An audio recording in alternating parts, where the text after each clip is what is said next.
ሰላም ጤና ይስጥልኝ ክቡራት ተመልካቾቻችን ከፋና ሚዲያ ኮርፖሬሽን ፋና ወቅታዊ ፕሮግራማችን እነሆ ጀምሯል። ኢትዮጵያውያን ታሪክ የሰሩበት የአረንጓዴ አሻራ መርሃ ግብር በመጨረሻው ምዕራፍ 8 ቢሊዮን ችግኝ በመትከል ሌላ ታሪክ ለመስራት ተዘጋጅቷል። ከዚህ ጋር ተያይዞ ኢትዮጵያውያን ባለፉት ዓመታት በአረንጓዴ አሻራ የሰሩ ታሪክ ምን ለውጥን አምጥቷል፣ ወደፊትስ ምን መደረግ አለበት በሚሉት ጉዳይ ላይ ዛሬ ቆይታ እናደርጋለን። በዚህ ጉዳይ ላይ ሀሳብ አስተያየታቸውን የሚሰጡን ደግሞ የግብርና ሚኒስትር ዴኤታ የሆኑት ፕሮፌሰር ኢያሱ ኤልያስ ናቸው። ከሳቸው ጋር ቆይታ እናደርጋለን። የፕሮግራሙ አዘጋጅ ይድነቃቸው ኃይለማርያም ነኝ። ፕሮፌሰር ለጊዜው እጅግ አድርጌ አመሰግናለሁ። በጣም አመሰግናለሁ። የአረንጓዴ አሻራ እንግዲህ ከኢትዮጵያውያን ጋር የሚነሳ ትልቁ ፕሮጀክት ትልቁ ኢኒሼቲቭ ነው ብሎ ማንሳት እንችላለን። ኢትዮጵያውያን ሲነሱ ኢትዮጵያ ስትነሳ ስለ አየር ንብረት ለውጥ ሲነሳ ኢትዮጵያ ትነሳለች። የኢትዮጵያ አረንጓዴ አሻራ መርሃ ግብር ይነሳልና በተለያዩ ምዕራፎች በቢሊዮኖች ችግኝ እየተከልን የራሳችንን ክብረ ወሰን እየሰበርን ለዓለም ምሳሌ እየሆንን ዓለምን እየተፈታተናት ያለውንም የአየር ንብረት ለውጥም ለመታገልም ኢትዮጵያውያንም ቁርጠኝነታቸውን ያሳዩበት ትልቅ መርሃ ግብር ነውና የእስካሁኑን ጉዞ እናያለን። የዚህኛውንም ዓመት የመጨረሻውን ምዕራፍ እና የተያዙ እቅዶችን እናያለን እና ወደዛ ከመሄዳችን በፊት ግን እንደ ኢትዮጵያ ላሉ ሀገራት አረንጓዴ አሻራን መጀመራቸው ወይም ደግሞ እንደዚህ እንዲገቡ ኢትዮጵያም ወደዚህ ምዕራፍ እንድገባ የገፋፋት ነገር ምክንያት ውስጥ ምንድን ነው የሚለውን ነገር አንስተን ወደ ሌላው እንሂድ። እጅግ በጣም አመሰግናለሁ። ትክክል ነው። ኢትዮጵያ መገለጫዋ ሆኗል አረንጓዴ አሻራ መርሃ ግብር። ይሄ ፕሮግራም የተዘረጋው በምክንያት ነው። ዝም ብሎ ከመሬት የተነሳ ጉዳይ ሳይሆን የአካባቢ መራቆት፣ የደን መጨፍጨፍ፣ ዓለምን እየተፈታተነ ላልከው ለአየር ንብረት ለውጥ ጦሶች በተለይም ጎርፍና ድርቅ እንዲሁም የመሬት መንሸራተት፣ የህዝቦች መፈናቀልን በማስከተሉ ኢትዮጵያ የምግብ ዋስትና ማረጋገጥ ሳትችል ቀርታ ለልመና ለድህነት መገለጫዋ ልመናና ድህነት ሆኖ ነው የኖረችው። ይሄ ታሪክ የህይወታችን የታሪካችን አካል ሆኖ ነው የኖረው።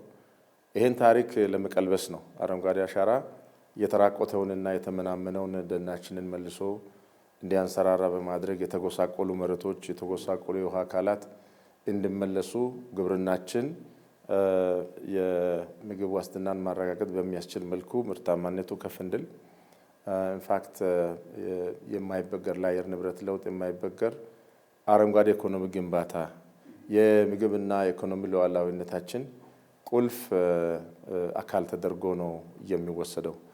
የደን መጨፍጨፍ ምጣኔያችንን ያየን እንደሆነ በ1900 አካባቢ የደን ሽፋናችን ወደ 40% ይገመት የነበረው በ1980ዎቹ የኤፍኤኦ ባጠናው ጥናት እስከ 2.7% የወረደበትን ሁኔታ ነው የምንመለከተው። ይሄንን ለመቀልበስ የዓለም ማህበረሰብ በተለይ ለጋሾች በምግብ ለስራ ፕሮግራም ጨምሮ የተለያዩ ፍላግሺፕ ፕሮግራምስ ብለን የምንጠራቸው የተለያዩ ተለቅ ያሉ የአፎረስቴሽን የመልሶ ማልማት እና የኮንዘርቬሽን የአፈርና ውሃ ጥበቃ ስራዎችን በመደገፍ በተቻለ መጠን ትንሽ እንዲያንሰራራ እየተደረገ ባለበት ነው። ክቡር ጠቅላይ ሚኒስትር በ2010 ወደ ስልጣን በመጡበት 2011 ላይ ኢትዮጵያን እናልብሳት፣ ተራቁተናል፣ ተጎሳቁለናል፣ ለልመና ዳርገናል፣ መሬቱ እያለን ውሃው እያለን የመሰራ የሰው ኃይል እያለን እይታችንና አጠቃቀማችን ባለመስተካከሉ በተዛባ እይታ በተዛባ አጠቃቀም ከተፈጥሮ ጋር ተጣልተናል። ከዚህ የተነሳ ደግሞ ተፈጥሮ ፊቷን አዙራብናለች። ድርቁ የመታን፣ ጎርፉ የመታን፣ ለልመና የተዳረግነው በዚህ ምክንያት ነው የሚለውን መነሻ በመውሰድ ነው መላውን ኢትዮጵያን ሕዝብ ወደ አረንጓዴ አሻራ መርሃ ግብር እንዲተሙ ጥያቄ ያቀረቡት። በዚሁ መሰረት ባለፉት 7 ዓመታት 48 ቢሊዮን ችግኞችን ለመትከል ተችሏል። በሁለት ምዕራፍ የተከፈለ 50 ቢሊዮን ችግኞችን ለመትከል በ8 ዓመት ታቅዶ የተዘረጋ ፕሮግራም ነው። ከ2011 እስከ 2017 በነበሩት 7 ዓመታት 48 ቢሊዮን አሳክተናል። ዘንድሮ በ2018 የመጨረሻው ዓመት ላይ ቅድም እንዳልከው ከ8 ቢሊዮን ችግኞች በላይ ለመትከል ዝግጅት አጠናቀን ክቡር ጠቅላይ ሚኒስትር ባለፈው ሰኞ ሰኔ 8 ቀን 2018 ዓ.ም በቢሾፍቱ ከተማ ተገኝተው በተስፋን እንትከል በሚል መሪ ቃል ፕሮግራሙን አስጀምረዋል። ሁሉም ክልሎች በዚሁ መሰረት ተከላ የሚጀምሩበት ሁኔታ ላይ ነው የምንገኘው። ከ8.7 ቢሊዮን ችግኞች በላይ ተዘጋጅተዋል። በዚህ መልኩ ነው አረንጓዴ አሻራ መነሻው ይሄ ይመስላል። ፕሮፌሰር እንግዲህ የአየር ንብረት ለውጥን ጉዳይ ስናነሳ የዓለም ተመራማሪዎች በጉዳዩ ላይ የሚሰሩ የአካባቢ ጥበቃ ባለሙያዎች እንደሚያነሱት ከኢንዱስትሪ አብዮት ወዲህ ዓለማችን በጣም በኃይለኛ ሙቀት ውስጥ ናት ያለችው። ለዚሁም ሀገራት ከአረንጓዴ አሻራ ጋር ተያይዞ ከሌሎች ታዳሽ ኃይሎች ጋር ተያይዞ ይህን ጉዳይ ለመቀነስ ሀገራት መስራት አለባቸው። ብዙ ሀገራት ደግሞ በካይ ጋዝም እየለቀቁ በካይ ጋዝ የማይለቁ ሀገራት ላይ እየደረሰ ያለው ጉዳት ለማካካስ ሀገራት በዚህ ደረጃ የራሳቸው መዋጮ ማድረግ አለባቸው ተብሎ ብዙ ሀገራት ኮሚትመንት ባላሳዩበት ሰዓት ነው እንግዲህ ኢትዮጵያ ኮሚትመንቱን ወስዳ በዚህ ደረጃ በየዓመቱ በቢሊዮን የሚቆጠሩ ችግኞችን እየተከለች ያለችው። ክቡር ጠቅላይ ሚኒስትር ዶክተር አብይ አህመድ በሆነ መድረክ ላይ አንስቶ እርስዎም እንደሚያስታውሱት ሀገራት በዚህ ደረጃ የራሳቸው ሚና እንዲወጡ መልእክት ተላልፎ እየተወጡ አይደለም። ኢትዮጵያ ቢያንስ እስካሁን ድረስ እርስዎ እንዳያነሱት 48 ቢሊዮን ችግኝ ተክላለች። በአንዳንድ ዶላር እንኳን ብንተምነው 48 ቢሊዮን ዶላር እንደማለት ነው። ሌሎች ሀገራት ማዋጣት ያለባቸው ነው ኢትዮጵያ ያንን ሁሉ ኮሚትመንት ወስዳ እየሰራች ያለችውና የኢትዮጵያን የዓለምን ጥሪ ተቀብላ ይህንን ኮሚትመንት መውሰዳት እንዴት ያዩታል እርስዎ? አረንጓዴ አሻራ ለአየር ንብረት ለውጥ ተግባራዊ ፕራክቲካል ሪስፖንስ ነው፣ ምላሽ ነው። ዓለም በስብሰባና በውይይት 30 ዓመት ፈጅቷል። 32ኛ አሁን እየደረሰ ነው። በዚህ ሁኔታ ባለበት ኢትዮጵያ እንግዲህ ተግባራዊ ምላሽ በመስጠት እነዚህ የሚለቀቁ ከኢንዱስትሪ የሚለቀቁ ጋዞች ግሪን ሃውስ ጋዝስ የምንላቸው የከባቢ አየርን ሙቀት የሚጨምሩ ካርቦን ዳይኦክሳይድ፣ ሚቴን፣ ናይትረስ ኦክሳይድ የምንላቸው ጋዞች አሉ። እነዚህ ጋዞች ወደ አትሞስፌር ከወጡ በኋላ እንደ ብላንኬት ይሰራሉ። ስለዚህ ከመሬት ተመልሶ ሪፍሌክት አድርገው የሚሄደውን ሙቀት በማመቅ የከባቢ አየር ሙቀት እንዲጨምር ነው የሚያደርጉት። ሚናቸው ብላንኬት ነው ፎርም የሚያደርጉትና ከዛ የተነሳ ከኢንዱስትሪ ፕሪ ኢንዱስትሪ ፒሪየድ ካለው ሙቀት ወደ 1.2 ዲግሪ ሴንቲግሬድ ጭማሪ ስላሳየ ወደ ፕሪ ኢንዱስትሪያል ቴምፕሬቸር ለመመለስ ነው የዓለም ውይይት ላይ ነው ያለው። ኢትዮጵያ ክቡር ጠቅላይ ሚኒስትር ደጋግሞ እንደሚሉት ሸሚዟን ጠቅልላ ወደ ተከላ ነው የገባችው። ከዚህም የተነሳ የአረንጓዴ ሽፋናችን በከፍተኛ ሁኔታ መጨመር ችሏል። 17.2 ሚሊዮን ፐርሰንት 17.2% የነበረው የደን ሽፋናችን አሁን 23.6% የቆዳ ስፋታችንን የሚሸፍን ይሆናል። የደን ጭፍጨፋ ምጣኔው ከ92,000 ሄክታር በዓመት ወደ 27,000 ሄክታር በዓመት ዝቅ ብሏል። ከዛ ጋር ተያይዞ ደግሞ የአፈር መሸርሸር ምጣኔያችንም እጅግ በጣም ከፍ ያለ ምናልባትም በዓለም በከፍተኛ ሁኔታ በአፍሪካ ከፍ ያለ ነበረ። 130 ቶን በሄክታር አፈር ከማሳ ላይ ከእርሻ ማሳዎች ላይ እየታጠበ ይወጣ የነበረውን ወደ 54 ቶን በሄክታር ማውረድ ችለናል። የደለል ምጣኔው ደግሞ በከፍተኛ ሁኔታ ቀንሷል። ወደ 10 እጥፍ መቀነስ ችለናል። ማለት ነው 1.9 ቢሊዮን ቶን ታጥቦ ወደ ወንዞች እየገባ ግድቦችን የሚሞላ ወደ ጎረቤት ሀገሮች ንጥረ ነገርንና ውሃን አፈርን ተሸክሞ ይሄድ የነበረውን ወደ 208 ሚሊዮን ዝቅ ማድረግ ችለናል።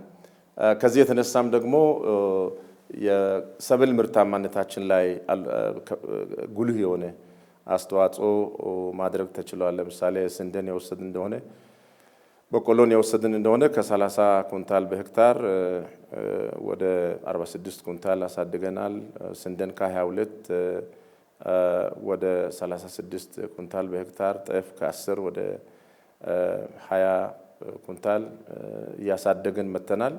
ያ ብቻ ሳይሆን በዓመት ከ2 ጊዜ በላይ ከ3 ጊዜ በሚሆን ደረጃ በማምረት ምክንያቱም ተፋሰሶችን ከፍታማ ቦታዎችን በአፈርና ውሃ ጥበቃ ስራ በደን ሽፋን በምንሸፍንባቸው ጊዜ ምንጭ እንዲፈልቅ ወንዞች ዓመቱን ሙሉ እንዲፈሱ እናደርጋለን። ጥልቀት በሌላቸው ጉድጓዶች ደግሞ የታችኛው ተፋሰስ አካባቢ ተጠቃሚዎች ለመስኖ የሚሆን ውሃ ያገኛሉ። እኛም በግብርና ሚኒስቴር በኩል በሌሎችም አጋሮች አማካይነት ትንንሽ ፓምፖችን በማሰራጨት የበጋ መስኖ ስንዴ ልማታችንን በማስፋት ከ2015 ዓ.ም ጀምሮ ስንዴን ከውጭ የማስገባትን ምዕራፍ ዘግተናል። ታሪክ አድርገነዋል። እሱን በአርሶ አደሩ ማሳም ላይ የምርት መገኘት ብቻ ሳይሆን የተለያየ የምርት አይነት እንዲኖር ለማድረግ ተችሏል። ስለዚህ ከተረጅነት ወደ ምርታማነት ለምናደርገው ሽግግር አረንጓዴ አሻራ ከፍተኛ ሚና እየተጫወተ ይገኛል።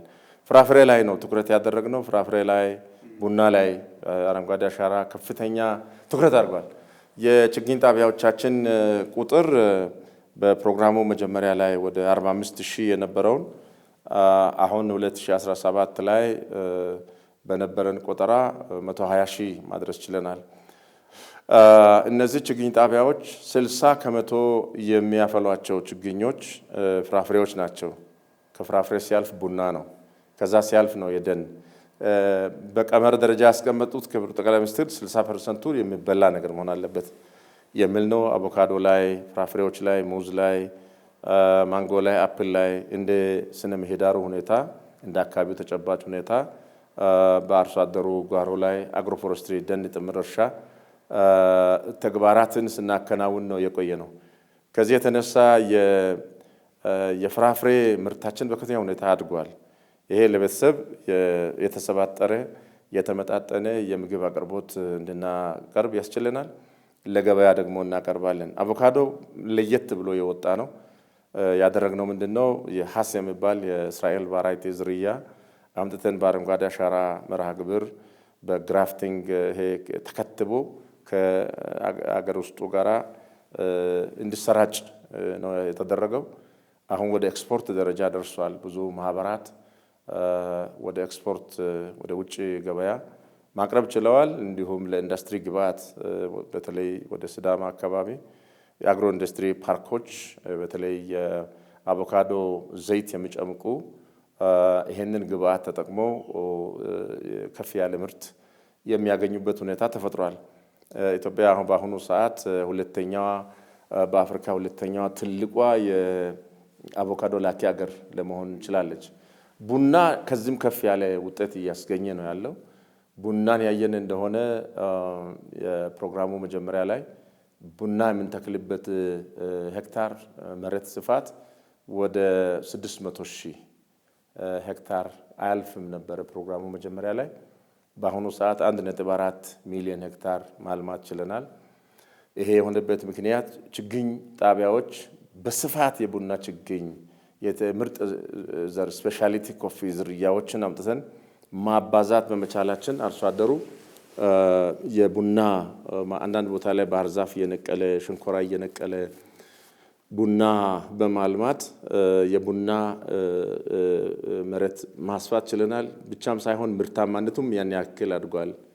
ምርታማነቱ ብዙ ጊዜ ከ500,000 አልፎ አያውቅም የነበረው 1.58 ሚሊዮን ቶን ማምረት ችለናል። ኤክስፖርት ካደረግነው ደግሞ በፕሮግራሙ መጀመሪያ ላይ እናገኝ የነበረው ከ6 እና ከ700 ሚሊዮን አይበልጥም ነበረ። አሁን በ2017 ያገኘነው የፎሬን ኤርኒንግ የውጭ ምንዛሪ 2.56 ቢሊዮን ዶላር ነው። ይሄ በቀደሙት ዓመታት በአጠቃላይ ኤክስፖርታችን የምናገኘውን በአንድ በቡና ብቻ ማግኘት የሚያስችል ሁኔታ ተፈጥሯል።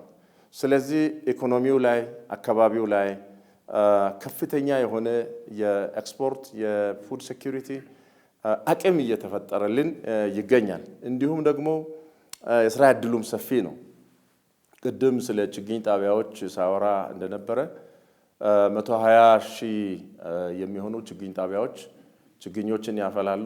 ከነዚህ ውስጥ 60% የወጣት ማህበራት እና የግለሰቦች ነው። እነዚህ ችግኝ አፍልተው ለሚተክሉ አካላት በማቅረብ ገቢ የሚያገኙበት ሚንስ ተፈጥሯል ማለት ነው እና በቢሊዮን የሚቆጠር ሀብት በዚህ ሴክተር እየተንቀሳቀሰ የስራ ዕድል ተፈጥሯል። መረጃዎች የሚያሳዩት 2.5 ሚሊዮን የስራ ዕድል ተፈጥሯል። የተገኘው ሀብትም በቢሊዮን የሚቆጠር መሆኑን ያሳያል። ከአየር ንብረትና ቅድም ካነሳኸው ከሙቀት አማቂ ጋዞች አንጻር የተከልናቸው ችግኞች ለኢትዮጵያ ብቻ ሳይሆን ለዓለም ማህበረሰብ ሙቀት አማቂ ጋዞችን መጦ በሰውነታቸው በማስቀረት የሚያበረክቱት አስተዋጽኦ እጅግ የቴሌሌ ነው፣ እጅግ ከፍ ያለ ነው። አንድ ያደገ ዛፍ ምንም አይነት ዛፍ ይሁን እስከ 25 ቶን ካርቦን 25 ኪሎ ግራም ካርቦን ዳይኦክሳይድ ማመቅ እንደሚችል ጥናቶች ያሳያሉ። ስለዚህ እኛ በ48 ቢሊዮን ተክለን 80% ጸድቆ ዛፍ ሆነ ብለን ብንወስድ ምን ያህል ቢሊዮን ካርቦን ዳይኦክሳይድ ማመቅ እንደተቻለ እነዚህ ተክሎች እንዳመቁ መረዳት እንችላለን።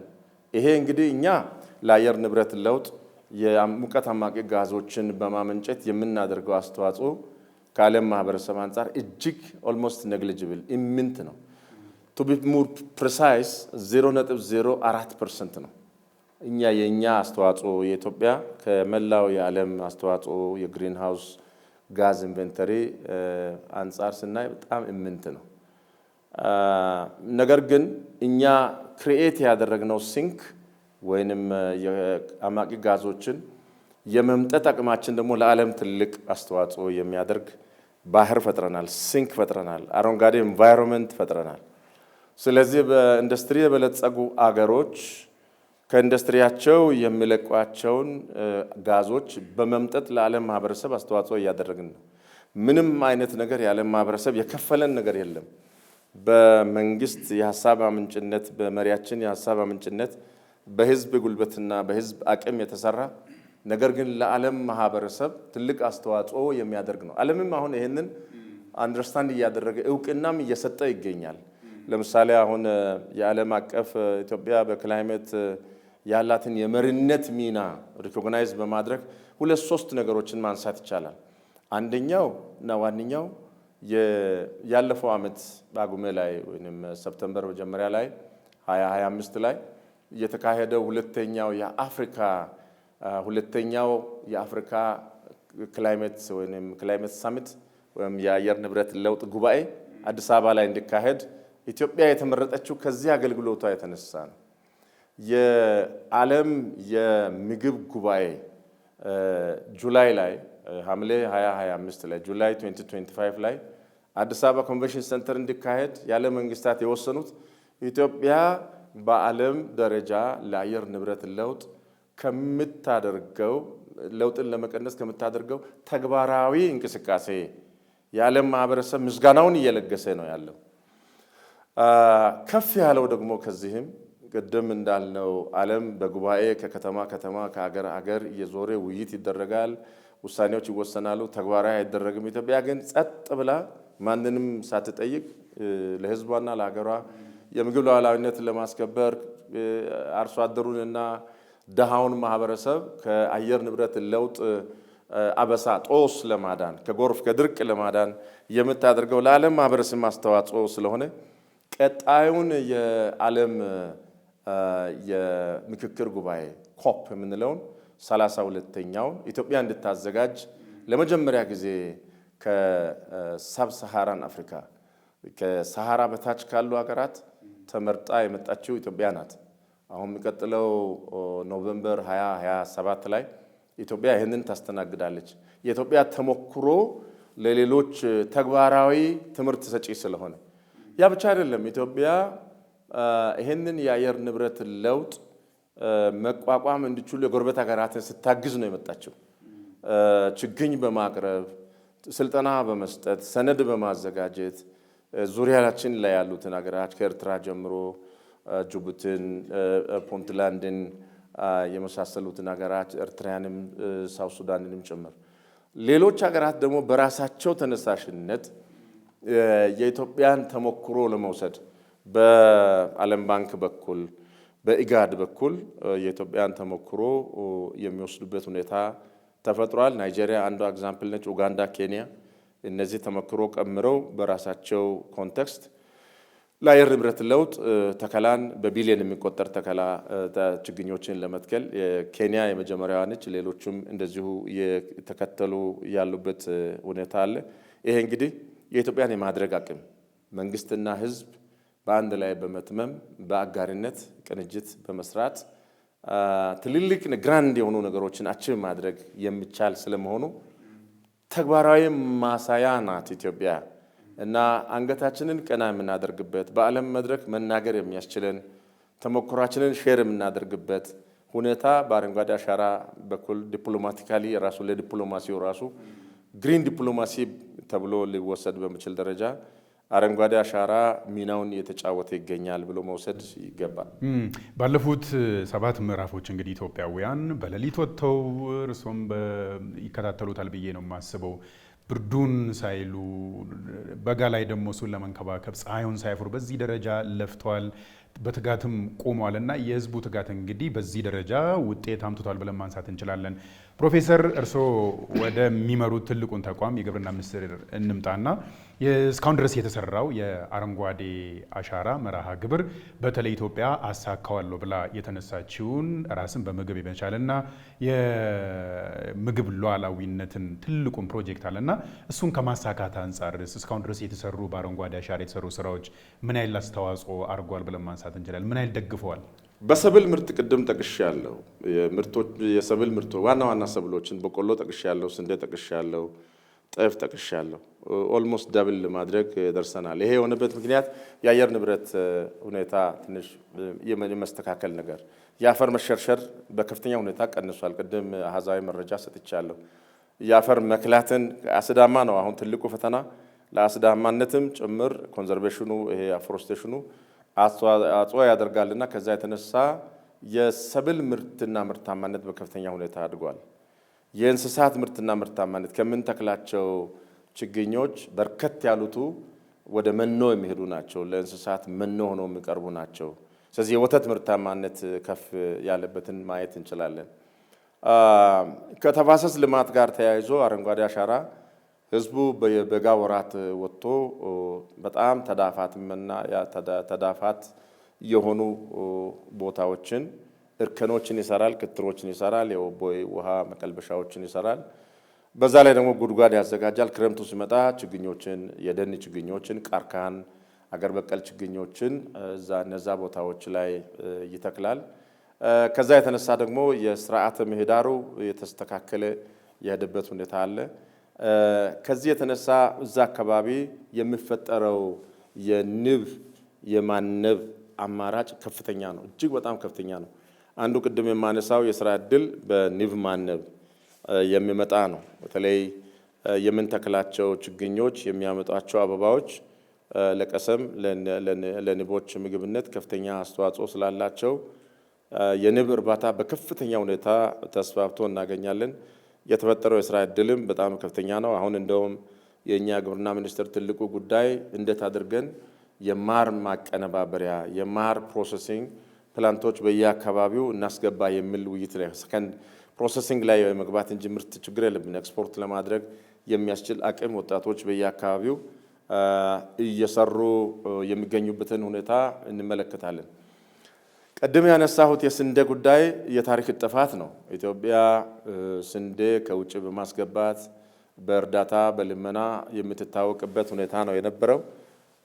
ተፋሰሶች ስነ ምህዳሩ በመስተካከሉ ምንጮች እንዲፈልቁ በመደረጉ ወንዞች ዓመቱን ሙሉ እንዲፈሱ በመደረጉ ምክንያት የውሃ አማራጭ አግኝተን መስኖ አልምተናል። የመስኖ መሬታችን ፕሮግራሙ መጀመሪያ ላይ ከ300 ሺህ አይበልጥም ነበረ። በአሁኑ ሰዓት 3.7 ሚሊዮን ሄክታር አድርሰናል። ይሄ የሆነው ውሃ አቬይለብል በመሆኑ ጥልቀት በሌላቸው ሻሎ ዌልስ ብለን በምንላቸው ትንንሽ 20 ሄክታር 50 30 ሄክታር በሚያለሙ ፓምፖች አማካኝነት አውጥተን የበጋ መስኖ ስንዴ ማልማት ችለናል። ፍራፍሬ ማልማት ችለናል። አትክልት፣ ሽንኩርት የመሳሰሉትን ማልማት ችለናል። ከዚህም የተነሳ ምርታማነታችን የምርት በሄክታር ያለውን ምርታማነት መጨመር ብቻ ሳይሆን ብዙ ምርት የማግኘት እድላችንን አስፍቷል።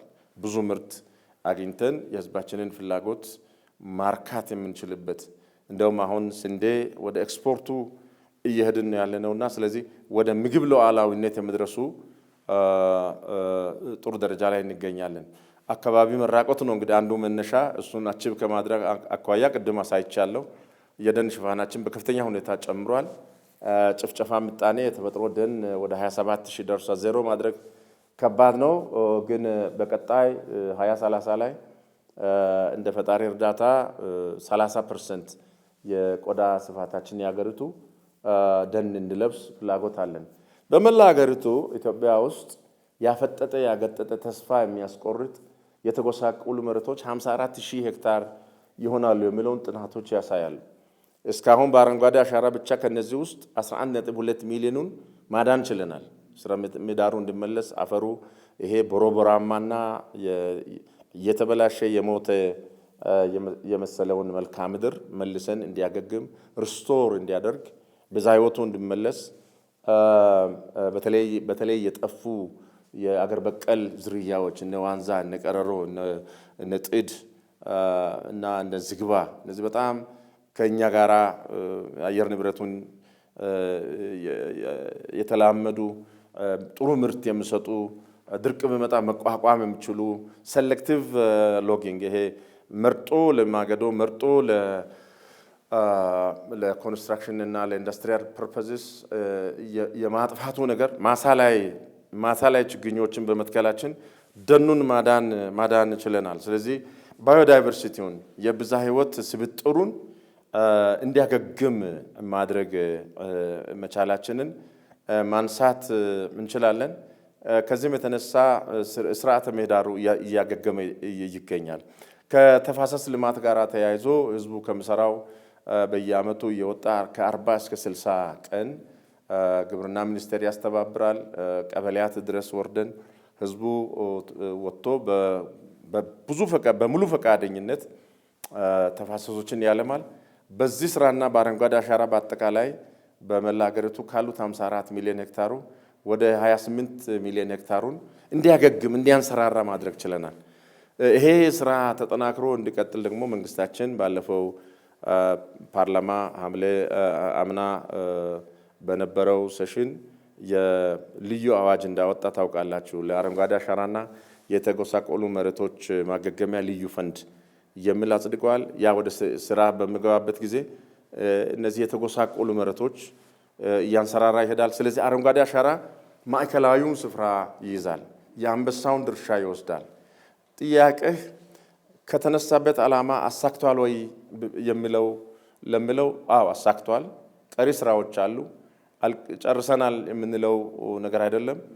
ብዙ ስራዎች ይቀራሉ። አንደኛ የተተከሉ ተመልሰው እንዳይወድሙ ጥበቃ ማድረግ ያስፈልጋል። በፖሊሲ መደገፍ ያስፈልጋል። አርሶ አደሩን በማህበራት እያደራጁ ዘላቂ ተጠቃሚነት እንዲረጋገጥ የማድረግ ስራ መሰራት አለበት። ለዚህ ደግሞ አዋጅ ወጥቷል። አዋጁ ተፋሰሶችን ወጣቶች ተደራጅተው የተተከሉ ችግኞችን የተሰሩ የአፈርና ውሃ መዋቅሮች እንዳይፈርሱ የማድረግ ስራ አዋጅ ወጥቷል። በዛ መሰረት እስካሁን ባለው ወደ 10,000 ማህበራት ተደራጅተው ህጋዊ ሰውነት አግኝተው እስከ 700 ሄክታር አንድ ማህበር የሚያለማበት የሚጠቀምበት ቅድም ያልኩትን የንብ ማነብ የሳር ሽጦ መጠቀም እንደዚሁም ደግሞ መስኖ በሚገኝበት ጊዜ ጠቀም ያሉ ሃይ ቫልዩ ክሮፕስ ወይም ዋጋቸው ከፍ ያለ ለምሳሌ አሁን ሽንኩርት ማምረት መስኖ በሚገኝበት ዴሪ ወተት፣ ሌላው ወተት ነው። ይሄ የድለባና የወተት ምርት ላይ መሰማራት ችለዋል። በተለይ ሴቶችና ወጣቶች በዚህ ዓላማ ተሰማርተዋል። ስለዚህ አረንጓዴ አሻራ በድምሩ የምግብ ሉዓላዊነታችንና ኢኮኖሚ አረንጓዴ ኢኮኖሚ ግንባታ ሂደታችንን በከፍተኛ ሁኔታ እያገዘ የገጠርና የግብርና ሽግግር ድልድይ ሆኖ ነው የሚያገለግለው ተደርጎ ይወሰዳል። ፕሮፌሰር እንግዲህ ብዙ ነገሮችን አንስተናል። በተለይ አረንጓዴ አሻራ መርሃ ግብር ሲጀመር ብዙዎቹ ወደ ፖለቲካ ወስዶ ይሄ ጉዳይ የመንግስት ስራ ነው፣ የፖለቲከኞች ስራ ነው ብሎ አንዳንዶቹ እስከ ማጣጣል ድረስ የደረሱበት፣ አሁን ግን በሂደት ከመጀመሪያው እስከ መጨረሻ አሁን ያለንበት ምዕራፍ ስናይ ግን የህዝቡ ተሳትፎ በየጊዜው እየጨመረ መጥቷል እና ኢትዮጵያውያን በተለይ በፊት የማይታወቁበት ሳይሆን በጊዜ ሂደት የአካባቢ ጥበቃ ባህላችን እየተሸረሸረ የመጣበት ያንም ባህል እንደገና እንደ አዲስ እንዲያገረሽና ኢትዮጵያውያን አካባቢ ጥበቃ ላይ የነበራቸው ታሪክ እንደገና እንደ አዲስ እንዲያገግም ከማድረግ አንጻርስ የአረንጓዴ አሻራ መርሃ ግብር ምን ያህል የራሱን ሚና ተወጥቷል ብለን ማንሳት እንችላለን? የአረንጓዴ አሻራ የፖለቲካ አይደንቲቲ የለውም። የአረንጓዴ አሻራ የብሔር አይደንቲቲ የለውም። የአረንጓዴ አሻራ ሰው መሆን የህልውና ጉዳይ ነው። የሰው ዘር ፈተና ነው። የአየር ንብረት ለውጥ የሰው ዘር ፈተና ነው። ያደጉ ሀገራት ፈተና ነው። የአዳጊ ሀገሮች ፈተና ነው። ስለዚህ ኢትዮጵያውያን ጥሎብን የሚሰራን ሰው ማጣጣል እንጂ ማበረታታት አይሆንልንም። አቃቅር እናወጣለን፣ ስንገባ ግን መስራት ይቸግረናል። ይሄ ስራ ዓለም አድንቆታል። ባይዘው ቅድም አልነገርኩም እንጂ የዓለም የምግብና እርሻና ምግብ ድርጅት አምና 2025 ዲሰምበር ላይ ባካሄደው 80ኛው የምስረታ በዓሉ ላይ ለኢትዮጵያ እውቅና ሰጥቷል። ለኢትዮጵያ የሰጠው እውቅና ኢትዮጵያ የአየር ንብረት ለውጥን ለመከላከል የደን ሽፋን እንዲጨምር በማድረግ የተጎሳቆሉ መሬቶች መልሶ እንዲያገግሙና ምርታማ እንዲሆኑ በማድረግ ምግብ እንዲኖር ምድር ላይ የሰው ዘር ተጠቃሚ እንዲሆን አድርጋለች ብሎ እውቅና ሰጥቷል። ሰርቲፊኬት ሰጥቷል፣ ሸልሟል። ኢትዮጵያውያን እናጣጥላለን፣ ዓለም ያደንቀዋል። የኮሪደር ልማት፣ የከተማ ውበት፣ የወንዝ ዳርቻ ልማት ዓለም ያደንቃል፣ እኛ እናጣጥላለን። ይሄ አባዜያችን ነው። ኢትዮጵያ ትልቅ አገር ነች። አቅዳ ከተነሳች መስራት የምትችል አገር ነች። መሪዋ ራዕይ አላቸው። ራዕዩን ህዝቡ ተቀብሏል። ህዝቡ ተቀብሎ ስራውን ሰርቷል። ውጤቱ ዓለም ማህበረሰብ እስከሚያደንቅ የደረሰ ነው። በሌላው በኩል ደግሞ ብንወስድ ስንዴን ለምነን የምንሄድበት ሀገራት ከሰጡን በኋላ ያንን እርዳታቸውን እንደ መሳሪያ ነው የሚጠቀሙት። የራሳቸውን ፖሊሲ የራሳቸውን ፍላጎት በአገሪቱ ላይ በመሪው ላይ በህዝቡ ላይ ለመጫን ነው ፍላጎታቸው። ስለዚህ ያንን ነፃነት ለመቀዳጀት የሚያስችል ልመና አቁመናል፣ አንቀበልም ማለት የተቸገሩትን በራስ አቅም እንረዳለን፣ የሰብአዊ እርዳታን በራስ አቅም እናስገዳለን ብለን ከተረጅነት ወደ ምርታማነት እንሸጋገራለን በሚል አረንጓዴ አሻራ ሴንተሩ ላይ ነው ያለው። ተፋሰስ ልማቱ አለ፣ ኢንፍራስትራክቸር ግንባታው አለ፣ መስኖ አለ። በእነዚህ እየሄድን ነው ያለ ነው። ስለዚህ ኢትዮጵያን ቀና የሚያደርግ ፕሮግራም ስለሆነ ሁሉም ኢትዮጵያውያን ኢርሪስፔክቲቭ ኦፍ የፖለቲካል አፊሊዬሽን የፖለቲካ ዝንባሌ የብሔር የምን ጉዳይ ሳይኖር ለዚህ ጉዳይ ድጋፍ ማድረጉ ጥሩ ነው። እስካሁን ባየሁት ግን አብዛኛው ኢትዮጵያውያን ፕሮግራሙን ይደግፋል፣ ለፕሮግራሙ የበኩሉን አስተዋጽኦ ያደርጋል። የአርሶ አደሩ ዋናውን የአንበሳውን ድርሻ ይወስዳል። የከተማው ነዋሪ እንደምታየው ወጥቶ የአንድ ጀንበር ተከላ ላይ ችግኞችን ዝናቡንና ብርዱን ጭቃውን ችሎ ይተክላል። የመንግስት ሰራተኛው ይህን ፕሮግራም ተሸክሟል። ተማሪዎች፣ ህፃናት፣ አርብቶ አደሮች፣ ሁሉም የህብረተሰብ ክፍል በአረንጓዴ አሻራ ይሳተፋል። የጸጥታ ኃይላት ይሳተፋሉ። ዲፕሎማቲክ ኮር አካላት በየአመቱ እየወጡ ከኛ ጋር ይተክላሉ፣ አሻራቸውን ያኖራሉ። ይሄ ምክንያቱም አገር የሚያሻገር ጉዳይ ነው። ትውልድን የሚያሻገር የበለጸገች የለማች ከተፈጥሮ ጋር የታረቀች አገር ለቀጣይ ትውልድ የማሻገር ጉዳይ ስለሆነ በዛ መልኩ ማየቱ ተገቢ መስሎ ይታየናል። ለምሳሌ አንድ ምሳሌ መጥቀስ ቢያስፈልግ አውሮፓ ዩኒየን የግሬት ግሪን ዎል አረንጓዴው ታላቁ የአረንጓዴ ግድግዳ ተብሎ ከአረንጓዴ አሻራ በፊት የተጀመረ ፕሮግራም አለ። ይሄ የሰሃራ በረሃ በየአመቱ ወደ ደቡባዊ አፍሪካ እየገሰገሰ ያለውን ግስጋሴ ለመግታት ችግኞችን በመትከል እናቆማለን በሚል የተጀመረ ፕሮግራም አለ። እኛ ጋር ያለን ጽድቀት ምጣኔ እስከ 80% ነው። እነሱ ጋር ከ15% አይበልጥምና ያ ብዙ ብር ያለው የዓለም መንግስታት እየረዳ 10 ምናምን % ስኬት ካለው ኢትዮጵያ ሰርታ በምን አቅም ነው እናንተ 80 90 የምትሉት የሚል ኢትዮጵያን የሚያኮስስ ኢትዮጵያን የሚያሳንስ ኮሜንቶች ይሰማሉ። ልብ ያዝናል። በዚህ ኢትዮጵያ ከምድረ በዳ ጋር አትነጻጸርም። የኢትዮጵያ መሬት በአፍሪካ ውስጥ ዘበስት መሬት ነው። አፈሩ ማለት አፈሩ ኢትዮጵያ በቶፖግራፊ በመልክዓ ምድር ከዳሎል በረሃ እስከ ዳሸን ተራራ ዳይቨርሲቲ አላት። ስነ ምህዳሯ ዳይቨርስ ነው። አፈሯ ዳይቨርስ ነው። በዓለም ወደ 33 አፈር አይነቶች አሉ በዓለም ደረጃ። ብራዚል ትልቁን ይዛለች። ብራዚል፣ አሜሪካ፣ ቻይና ብሎ ኢትዮጵያ ናት ቀጥሎ ትልቁ የአፈር ሀብት ያላት። ኢትዮጵያ ውስጥ 28 አፈር አይነቶች በተለያየ አይነትና መጠን ይገኛሉ። ስለዚህ የምንተክለውን የሚያበቅል መሬት አለን። ብዙ ዘመናትን ብሸረሸርም አሁንም ጥልቀት ያለ አፈር አለን። በተወሰነ ጊዜ ብዘንብም በቂ ዝናብ የሚያገኝ ነው። ዓመቱን ሙሉ ፀሐይ የሚያገኝ ነው። ስለዚህ የተነሳ ፎቶሲንተሲስ ይኖራል። እጽዋት ማደግ የሚችልበት አገር ናት። እድል ያላት የተፈጥሮ ጸጋ ያላት አገር ናት። ስለዚህ ኢትዮጵያን ማኮሰስ ማሳነስ ተገቢ ስላይደለ ከሌሎችም ጋር አሳንሶ ማየት ተገቢ ስላይደለ ይሄ መስተካከል አለበት እይታ ብዬ አስባለሁ። ሳውዲ አረቢያ የግሪኒንግ ዘ ዴዘርት በረሃውን መልሶ አረንጓዴ ማልበስ የሚል ፕሮግራም ያካሄዳሉ። ጥቂት ዓመታት አልፈዋል ማካሄድ ከጀመሩ። የኢትዮጵያ ተሞክሮ ይጠቅመናል። ኢትዮጵያ የአረብ ሊግ አይደለችም፣ የአረብ ሀገር አይደለችም። ግን ልምዷ በዚህ በአረንጓዴ ስራ ከፍተኛ ስለሆነ የኢትዮጵያ ልምድ ያስፈልጋል፣ ኢትዮጵያ አባል ትሁን የሚል ጥያቄ ለመንግስት ቀርቧል። ይሄ ትልቅ ክብር ነው አይደለ? ትልቅ እውቅና ነው አይደለ?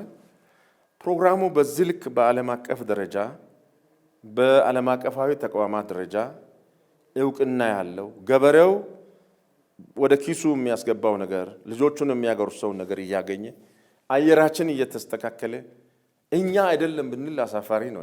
ይሄ አሳፋሪ ነው የሚሆነውና ይሄ እይታ ብስተካከል አንድ ላይ እንደ አጋር ቆመን የሀገራችንን ፈተና የአየር ንብረት ለውጥ ፈተና መጋፈጥ የሚያስችል ይሄ ፕሮግራም ማገዝ ጥሩ ነው። ብናግዝም ባናግዝም አሁን ፕሮግራሙ ሄዷል፣ ባህል ሆኗል። እኛ አሁን ከዚህ በኋላ አረንጓዴ አሻራ ፕሮግራም ቆሟል ብሎ ክቡር ጠቅላይ ሚኒስትሩ ቢያቆሙ ገበሬው ይቀጥላል። ጥቅሙን አይቷል። የሞት የሽረት ጉዳይ ነው። የህይወት የህልውና ጉዳይ ነው። ቡና አሁን ሌላ ነገር ነቅለው ቡና እየተከለ ነው። ፍራፍሬ እየተከለ ነው። ውሃ ማቆር ጀምሯል። እርከኑን አይሰብረውም መቼም።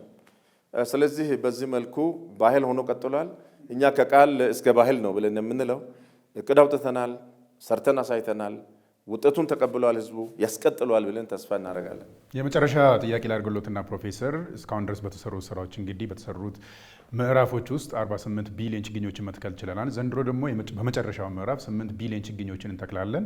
ትልቅ የተያዘው በሁሉም ምዕራፎች 50 ቢሊዮን ችግኝ የመትከል ትልም ነው እንደ ሀገር የተያዘው እና ይህንን በኢትዮጵያውያን በራሳቸው የተያዘውን ሪከርድ በራሳቸው ያሻሽላሉ ብለን እናስባለን እና የዘንድሮውን የአረንጓዴ አሻራ መርሃ ግብር ምንድን ነው ለየት የሚያደርገው? ኢትዮጵያውያንስ ለስኬቱ ምን ማድረግ አለባቸው የሚለውን ደግሞ የመጨረሻ ጥያቄ እናድርግ። ቅድም እንዳልኩት በሁለት ምዕራፍ ተከፍሎ 50 ቢሊዮን ችግኞች በ8 ዓመት የሚል እቅድ ነበር የተጀመረው። ዘንድሮ 8ኛው ዓመት ነው። 8.5 ቢሊዮን ችግኝ በመትከል ድምር ስኬታችን 56 እንደዚህ አካባቢ ቢሊዮን የሚደርስ ነው የሚሆነው። ኖቬምበር 2027 ላይ ኮፕ 32ን በምናስተናግድበት ጊዜ 60 ቢሊዮን ችግኝ እናሳካለን የሚል ምኞት አለን። እኛ በግብርና ሚኒስቴርም በመንግስት ደረጃ ይሄ ምኞት ይሳካል የሚል ተስፋ አለን። ዘንድሮ ቅድም እንዳልኩት ተስፋን እንትከል። ኢትዮጵያ የተስፋ ሀገር ናት። ተስፋ ትልቅ ነው። ተምሳሌት ሀገር እንሆናለን ብለን ነው የምናስበው። ለብዙ አፍሪካ ሀገሮች ተምሳሌት ነን። የምግብ ዋስትናን ለማረጋገጥ ስንዴን ኢምፖርት ማድረግ በተኪ ምርት ራሳችንን በተቻለ መጠን ለመቻል ባደረግነው ጥረት ለብዙ አፍሪካ ሀገሮች ተምሳሌት ነን። ትልቅ ግራንድ የሆነ ፕሮግራም ቀርጸን የተራቆተውን መሬት አረንጓዴ እናልብስ ብሎ መሪው እቅድ አውጥቶ ህዝቡ ተሞ ህዝብና መንግስት በአጋሪነት ሰርተን ትልቅ ውጤት አስመዝግበናል። ይሄ ተምሳሌትነታችንን የሚያሳይ ነው። ዘንድሮ 8.5 ቢሊዮን ነው በአብይ ኮሚቴ ብሔራዊ አብይ ኮሚቴ ያጸደቀው እቅድ። ክልሎች ከዚህ በላይ እነዳለን የሚል አላቸው። እስካሁን ባለው ሂደት 8.7 በላይ ችግኞች ቢሊዮን ችግኞች ተዘጋጅተዋል። 1.58 ሚሊዮን ሄክታር መሬት ለተከላ ተዘጋጅቷል።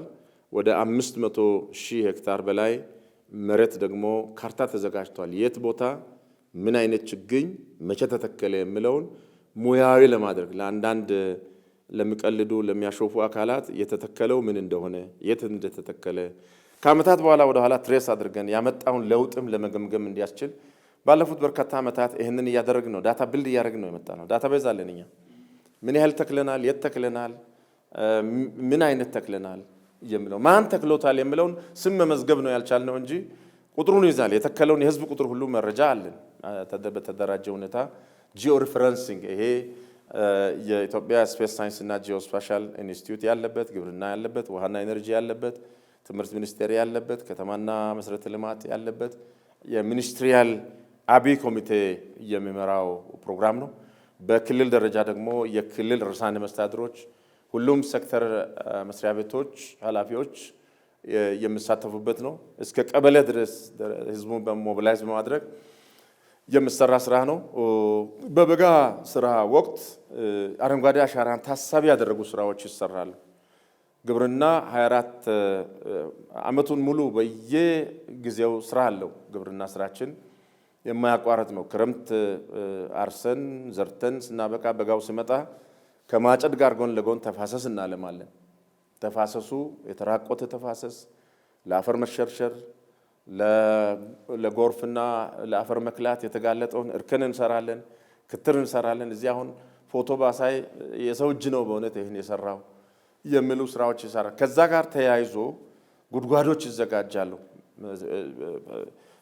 ዝናቡ በመጣበት ጊዜ አረንጓዴ አሻራ ችግኞች የሚተከሉበት እስካሁን ባለው ወደ 7 ቢሊዮን በላይ ጉድጓዶች ተዘጋጅተው ነው የሚገኙት። አሁን እንግዲህ ህዝቡ ሲወጣ ዝናብ ይኖራል። ውሃ እዛ ጉድጓድ ውስጥ ሞልቶ ሊሆን ይችላል። እነዛን ውሃ በመጥረግ ባለሙያዎች በሚሰጡት መመሪያ መሰረት ፕላስቲኩን በጥንቃቄ በመቅደድ መትከል፣ አፈር ማልበስ፣ ከዚያ በኋላ የተተከለውን አካባቢ መጠበቅ፣ መንከባከብ ከህዝባችን የሚጠበቅ ይሆናል። ይሄ ባህል ሆኖ የቀጠለ ስለሆነ የባለሙያና የህዝቡ ጥምረት በጣም ተቆራኝተው አብሮ የሚሰሩበት ነው። የአንድ ጀንበር ተከላ እንደተለመደው ሰኔ አጋማሽ አካባቢ የሚካሄድ ይሆናል። እሱን ክቡር ጠቅላይ ሚኒስትሩ በሚያውጁበት ጊዜ ተግባራዊ የሚሆነው ነው። ወደ 400,000 ሄክታር መሬት ላይ ካርታ ተዘጋጅቷል። ለዚህም ከ25 እስከ 30 ሚሊዮን የሚሆን ህዝብ ወጥቶ ይሳተፋል የሚል ነው ተስፋ ያለን። እስካሁን ባለን መረጃ ይሄ ትክክል የሚሳካ መስሎ ነው የሚታየን። የተለመደውን ትብብር በማድረግ በበጋ ወራትም ሲንከባከብ ቆይቷል። አሁንም ተከላው ላይ በነቅስ ወጥቶ እንዲሳተፍ ሁሉንም የማህበረሰብ ክፍል መንግስታችን ክቡር ጠቅላይ ሚኒስትራችን ጥሪ አቅርቧል። ኢትዮጵያውያን ኑ ተስፋ እንትከል፣ ኢትዮጵያ የተስፋ ሀገር ናት የሚለውን በሚዲያ ሁላችሁ አይታችኋል። ጥሪ ቀርቧል። እኛ የዛ ፈጻሚ አካላት ነን። ህዝቡ ይህንን ራዕይ ይህንን ሀሳብ ጥሪ ተቀብሎ ምላሹን እንደተለመደው ይሰጣል የሚል ነው። ፈጣሪ ይረዳናል፣ ይሳካልናል ብዬ ተስፋ አድርጋለሁ። አመሰግናለሁ። ፕሮፌሰር ለጊዜው እጅግ አድርጌ አመሰግናለሁ። አመሰግናለሁ። ተመልካቾች በፋና ሚዲያ ኮርፖሬሽን በወቅታዊ ፕሮግራማችን እንግዲህ አረንጓዴ አሻራ መርሃ ግብርን መነሻ አድርገን ብዙ ነገሮችን አውርተናል። በተለይ ባለፉት ዓመታት በተሰሩት በአረንጓዴ አሻራ መርሃ ግብር ነው። እስካሁን ድረስ የተገኙ ውጤቶች ምን ይመስላሉ? የመጨረሻው ምዕራፍ አሁን ያለንበት በተለይ 8 ቢሊዮን ችግኝ የሚተከልበትና ኢትዮጵያውያን ሌላ ታሪክ የሚሰሩበት መርሃ ግብር ከሌሎች መርሃ ግብሮች ምን ይለየዋል? ለስኬቱ ኢትዮጵያ ኢትዮጵያውያን ምን ማድረግ አለባቸው በሚለው ጉዳይ ላይ ሰፋ ያለ ቆይታ አድርገናል። በዚህ ጉዳይ ላይ ሀሳብ አስተያየታቸውን የሰጡን ደግሞ የግብርና ሚኒስቴር ሚኒስትር ዴኤታ የሆኑት ፕሮፌሰር ኢያሱ ኤልያስ ነበሩ። የፕሮግራሙ አዘጋጅ ይድነቃቸው ኃይለማርያም ነኝ። ጤና ይስጥልኝ።